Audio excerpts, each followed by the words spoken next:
নন্দীগ্রামে বিজেপির পার্টি অফিসে আগুন লাগিয়ে দেওয়ার অভিযোগের তীর তৃণমূলের দিকে। অভিযোগ অস্বীকার তৃণমূলের।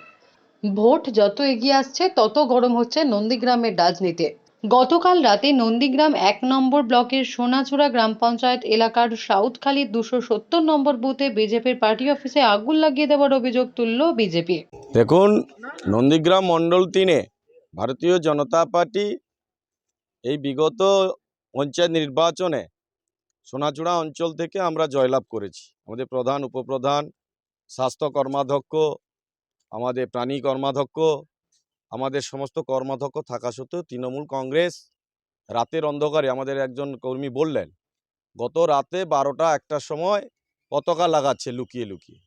এদের ক্ষমতা নেই, তাই রাতের অন্ধকারে আমাদের ২৭০ নম্বর বুথে আমাদের একটা কার্যালয় এইখানেই ছিল, আপনারা দেখেছেন যে এখানে রাতের অন্ধকারে ওরা আগুন লাগিয়ে দিচ্ছে। এটা একটা সন্ত্রাস সৃষ্টি করার একটা অংশ, যেখানে নন্দীগ্রামে তৃণমূল কংগ্রেস এই পঞ্চায়েত নির্বাচনে পরাস্ত হয়েছে এবং এই লোকসভা নির্বাচনে জিরো হয়ে যাবে। যাতে না জিরো হয়ে যায় তার জন্য সন্ত্রাস সৃষ্টি করার একটা পুলিশ লাগিয়ে যেমন করছে, এখন দিনের পর দিন আমাদের ভারতীয় জনতা পার্টি কার্যকর্তাকে অ্যারেস্ট করছে, এটা একটা পদ্ধতি। তেমন ২৭০ নম্বর বুথেও আমাদের কিছু কার্যকর্তাকে অ্যারেস্ট করানো হয়েছে। বিজেপির অভিযোগ, সাউথখালী ২৭০ নম্বর বুথে তাদের একটি দলীয় কার্যালয় ছিল। সেই দলীয় কার্যালয়ে গতকাল রাতে আগুন লাগিয়ে দেওয়া হয়। পুড়ে ছাই হয়ে গেছে বিজেপির দলীয় কার্যালয়। বিজেপির অভিযোগ, তৃণমূল কংগ্রেস তাদের দলীয় কার্যালয়ে আগুন লাগিয়ে দিয়েছে। অপরদিকে বিজেপির তোলা দলীয় কার্যালয়ে আগুন লাগিয়ে দেওয়ার অভিযোগ সম্পূর্ণ অস্বীকার করেছে তৃণমূল কংগ্রেস। নন্দীগ্রাম ১ নম্বর ব্লকে সোনাচূড়া অঞ্চলে সাউথখালী গ্রামে ২৭০ নম্বর বুথে যে বিজেপির পার্টি অফিস পোড়ানো হয়েছে, আপনারা জানেন সোনাচূড়া অঞ্চল বিজেপির ক্ষমতায় রয়েছে এবং ২৭০ নম্বর বুথে তৃণমূল কংগ্রেসের কোনো পঞ্চায়েত মেম্বার ওখানে নেই, বিজেপি পঞ্চায়েত মেম্বার রয়েছে। আপনারা গিয়ে দেখে আসুন, তৃণমূল কংগ্রেসের কোনো ফ্ল্যাগ বা ফেস্টুনও টাঙানো নেই।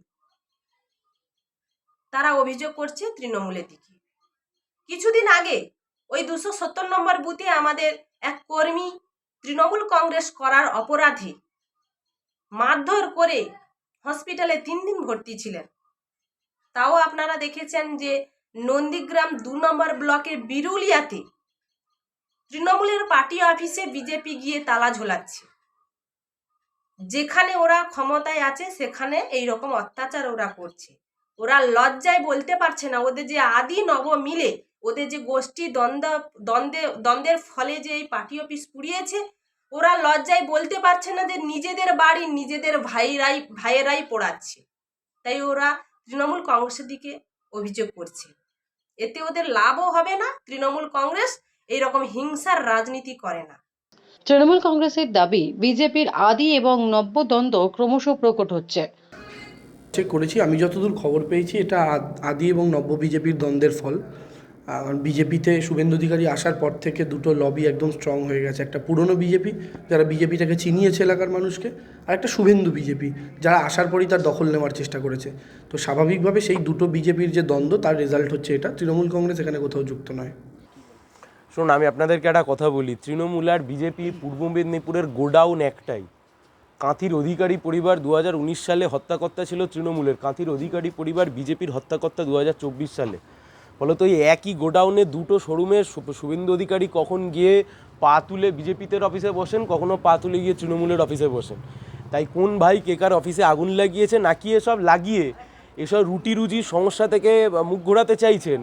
এইচডিএতে বসে শুভেন্দুবাবু কোনো কাজ করেননি, একটা শিল্প কলকারখানা কিচ্ছু আনেননি। ওনার ভাই দিব্যেন্দু অধিকারী এখানে সাংসদ ছিলেন, কোনো কাজ করেনি।